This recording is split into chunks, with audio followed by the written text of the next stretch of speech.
Hi. Good afternoon, children. I am Pokey Crocker.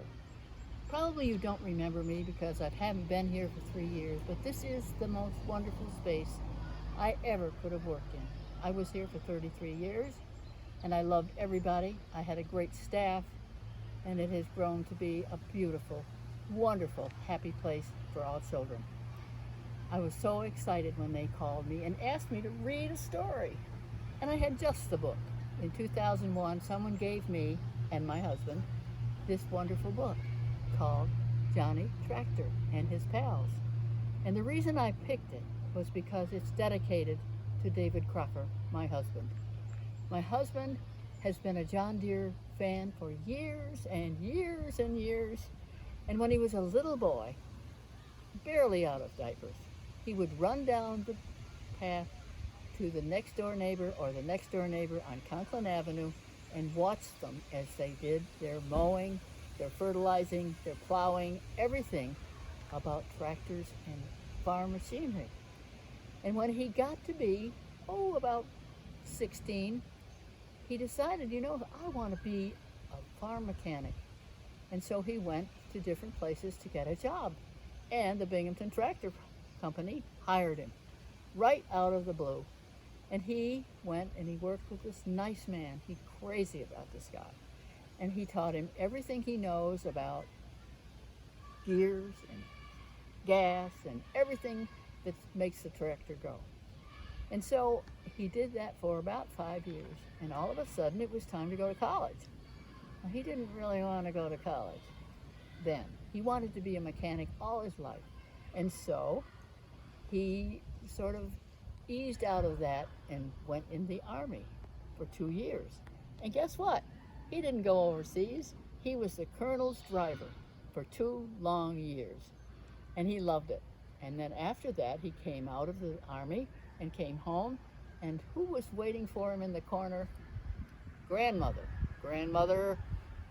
Larrabee, who owned the Binghamton Opticals. She was the only woman owner in the city. And she said, "You look like you might be a very fine optician." And so he said, Well, he did become an optician. He went to Buffalo State and graduated first in his class and came back to Binghamton. And believe it or not, he was an optician for 52 years. Well, at the end of 52 years, he had 4 children. He had me, lucky him, and he had a hankering to get out of the city and into the country and have something to cut, like a tree, a bush. He had one, a forsythia bush, in our backyard, and that was it. So we looked, and we looked, and we looked. And finally, 3 years later, we found the house we loved. Everybody else hated it. It was a mess. It was awful. It was dreadful. And I said to my real estate agent, who said, "You're crazy." I said, "You come back in about 6 months and I'll show you how crazy I am." So that's what happened. And so I thought, I've got a book in my collection of books that would be just perfect. And so I have Johnny Tractor and His Pals. And I'm going to dedicate this book to David Crocker, who was the finest mechanic and person I've ever known. And he deserves this credit because he's just a good guy. And he's not working anymore, but he does have a tractor. And when we moved to our first house ever, he said, "I'm going down to John Deere. Maybe I'll just go to Lindsay Tractor and I'm going to buy one." And he hadn't even unpacked our furniture. So he went to Leslie and John Deere people and he said, "I want a tractor," and he bought one, and it's in our barn right now. He doesn't drive it anymore, but he looks at it and he lets people use it for him. But it's a pretty neat thing. So to David, I'm going to dedicate this story. Johnny Tractor and His Pals. The moon and stars were bright. It was night on the Fowler farm. The lights in Farmer Fowler's house shone beautifully and clearly. The barnyard and fields were quiet. All the cows and pigs and chickens were fast asleep. But behind the barn, Farmer Fowler's farm machines were wide awake. They were talking in very low tones. They have a special language of their own, like trees and flowers do. Here's Farmer Brown's house, Farmer Fowler Brown, and the barn, where everybody was busy behind it and in it. Johnny Tractor stood in the middle. He was their leader because he was a tractor. He was sure he was the most important machine on the farm. And he knew he looked handsome in his shiny green and yellow coat and big black rubber tires. Perry Plow was hitched behind Johnny Tractor. Early in the morning, Farmer Fowler would come for them. Tomorrow would be the day to plow the field along the creek. Farmer Brown wants a big wheat crop from that this year, said Perry. Here they all are assembled. All those wonderful farm machines.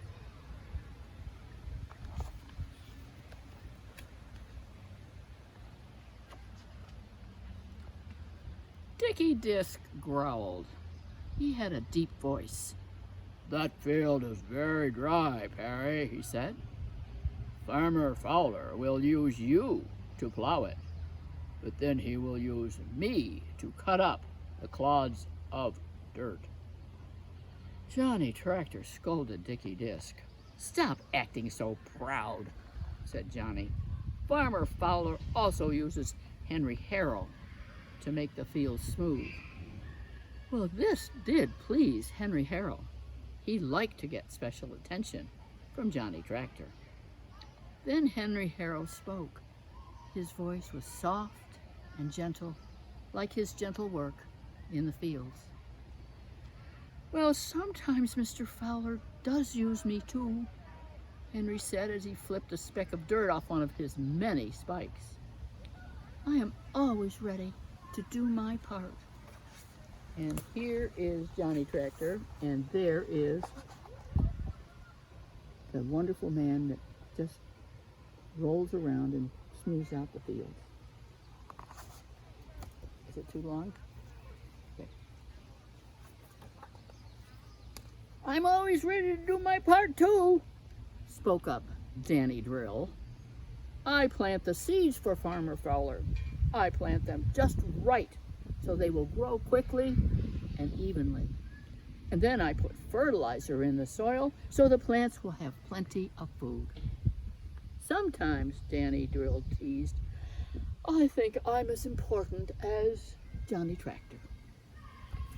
Before Johnny could say a word, Chucky Cultivator muttered, "I'm important too. I get rid of the bad weeds that would keep the crops from growing.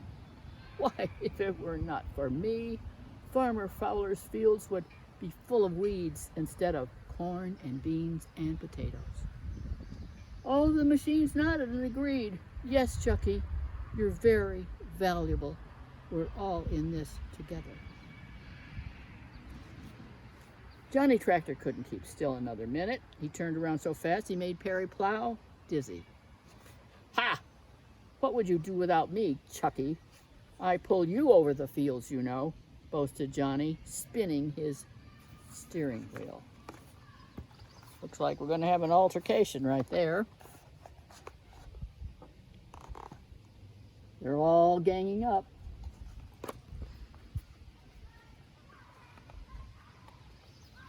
Johnny Tractor stuck out his chest and strutted around the group. "The truth is, I have to help all of you," he shouted. "I pull Mickey Mower and Bobby Baylor through the hayfields, and my big muscles turn Gary Grinder to make feed for the pigs and cows and chickens. I am the most important of all, Johnny roared proudly. Shh, scolded Clancy Combine, looking down his long green nose at Johnny. You'll wake up the rooster. And besides, you're not so important. I don't need you at all. I do my work all by myself. I have my own engine. So there. Whoa. And here is his long green nose. And he is an angel by himself.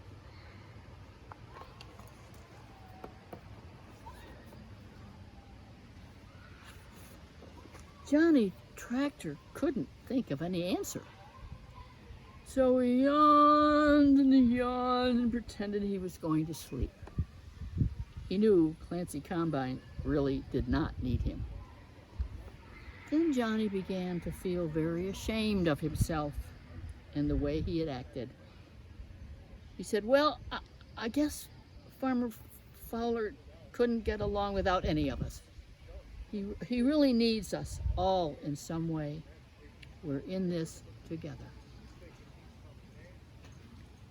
All of the other machines agreed with Johnny Tractor. You'd better get some rest now if you're going to keep up with me tomorrow, Johnny added in a kind voice as he settled his wheels firmly on the ground and sighed. Before long, the sun would chase the moon from the sky, and the rooster would wake them all up with his cock-a-doodle-doo. Tonight they must just rest, just as Farmer Fowler and his family were doing. Tomorrow they must be ready to work hard together. Soon they were all fast asleep. And here they all go to sleep.